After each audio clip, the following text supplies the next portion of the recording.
సుస్వాగతం. ఈరోజు ఒక మహనీయుని జయంతి సందర్భంగా బోస్ గారు ఆయన ఇచ్చినటువంటి ధైర్య సాహసాలు, ఆ రోజు వ్యాపారానికి ఇచ్చేసినటువంటి బ్రిటిష్ వారి యొక్క ఎన్నో హింసల్ని, ఎన్నో రకాలైనటువంటి బాధల్ని ఆ రోజు భారతీయులు అనేక రకాలుగా బాధపడుతున్నటువంటి నేపథ్యాన్ని దృష్టిలో పెట్టుకుని ఈ దేశానికి అహింస కాదు, డైరెక్ట్గా వాళ్ళతో మనం ఫైట్ చేస్తేనే స్వతంత్రం వస్తుందనేటటువంటి ఒక దృఢ సంకల్పంతో అనేక రకాలైనటువంటి బ్రిటిష్ వారితో పోరాటాలు జరిపి తనదైన శైలితో బ్రిటిష్ వారిని గజగజలాడించినటువంటి మహనీయులు బోస్ గారు. మరి అటువంటి వ్యక్తి జయంతి సందర్భంగా వారికి నివాళులు అర్పించుకుంటూ మన యువత ఈరోజు సమాజంలో అనేక రకాలైనటువంటి చెడు మార్గాల ద్వారా ప్రయాణం చేస్తున్నటువంటి యువతకి అటువంటి నాయకులు ఈరోజు మన భరతమాత ముద్దు పెట్టైనటువంటి నేతాజీ సుభాష్ చంద్రబోస్ 128 సంవత్సరాలు పూర్తి చేసుకుని 129వ సంవత్సరంలో అడిగిన జన్మదినోత్సవం సందర్భంగా peace for people welfare organisation తరఫున నిర్వహిస్తున్నటువంటి కార్యక్రమానికి ఇచ్చేసినటువంటి మా సభ్యులకు తెలియజేసుకుంటూ, మరి వాళ్ళ సుభాష్ చంద్రబోస్ లాంటి నాయకులు ఎంతోమంది ప్రాణత్యాగాలు చేసి వాళ్ళ జీవితాలు దారిపోసి స్వతంత్రం సాధించినటువంటి మరి అయితే ఇవాళ ఉన్నటువంటి ప్రభుత్వాలు ఏవైతే ఉన్నాయో ఓట్ల రాజకీయాల కోసం ఆ ప్రజాస్వామ్యాన్ని అపహాస్యం పాలు చేస్తూ ఇది మనం పేద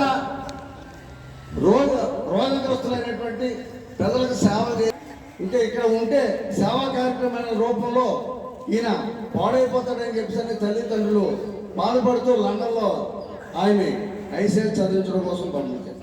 మరి అక్కడ లండన్లో కాలేజీలో ఈయనకి లాలా లజపత్ రాయ్, చిత్తరంజన్ దాస్ వీళ్ళందరూ కూడా తోటి విద్యార్థులుగా ఉండే పరిస్థితి ఉంటే వాళ్ళందరూ కూడా అక్కడ భారతీయులను పోగు చేసి మరి బ్రిటిష్ వాళ్ళ చేత మనం అనుభవిస్తున్నటువంటి బాధల్ని తెలియజేస్తూ అక్కడి నుంచే వీళ్ళు సమరసంకరం పూజించారు.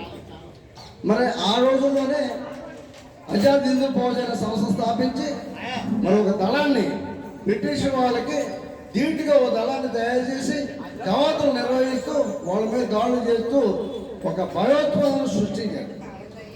మరి ఆ రోజున బ్రిటిష్ ప్రధాని అయినటువంటి మన భారతదేశం ప్రధాని ఉండేటువంటి అయినా వెళ్ళిపోతూ సుభాష్ చంద్రబోస్కి భయపడి మేము స్వతంత్రం ఇవ్వాల్సి వచ్చిందని చెప్పేసి నేను వ్యాఖ్యానాలు చేయడం జరిగింది. మరి ఇది ఎప్పుడు మరి ఆయన స్వతంత్రం అప్పుడు చెప్పాడు, మేము బోస్ గురించే భయపడ్డాం, సైనికులు తిరుగుబాటు తీసుకొచ్చి మమ్మల్ని తరివి కొడతారనే భయంతోనే ఇవ్వడం జరిగిందని చెప్పేసి అని ఆయన ఆ ప్రధాని ఆ పనిపోషణ అనే గవర్నర్ గారికి చెప్పడం జరిగింది.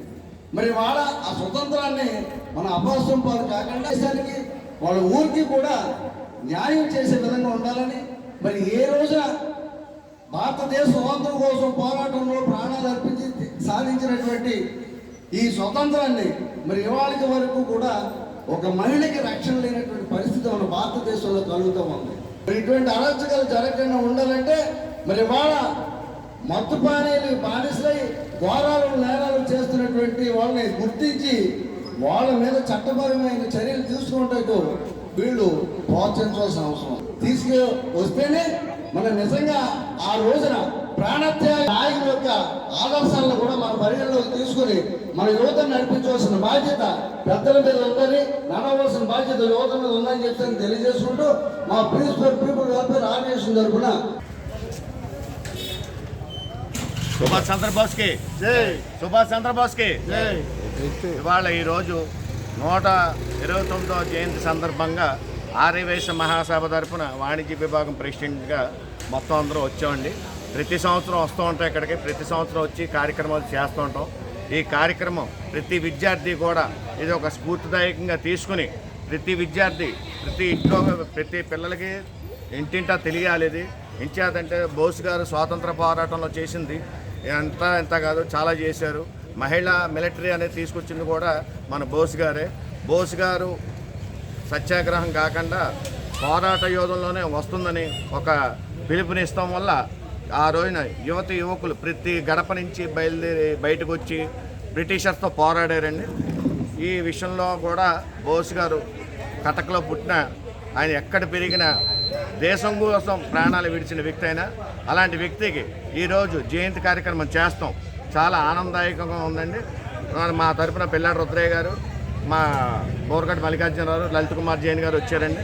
ఇంకా మిగిలిన కార్యక్రమ ఫ్రెండ్స్ అందరూ వచ్చారండి. నమస్కారం. నువ్వేంటి మాట? సుభాష్ చంద్రబోస్ గారు 1900లో జన్మించారు. ఆ టైం నుండి ఆయన ఫౌజ్లోనే ఉండి ఆజాద్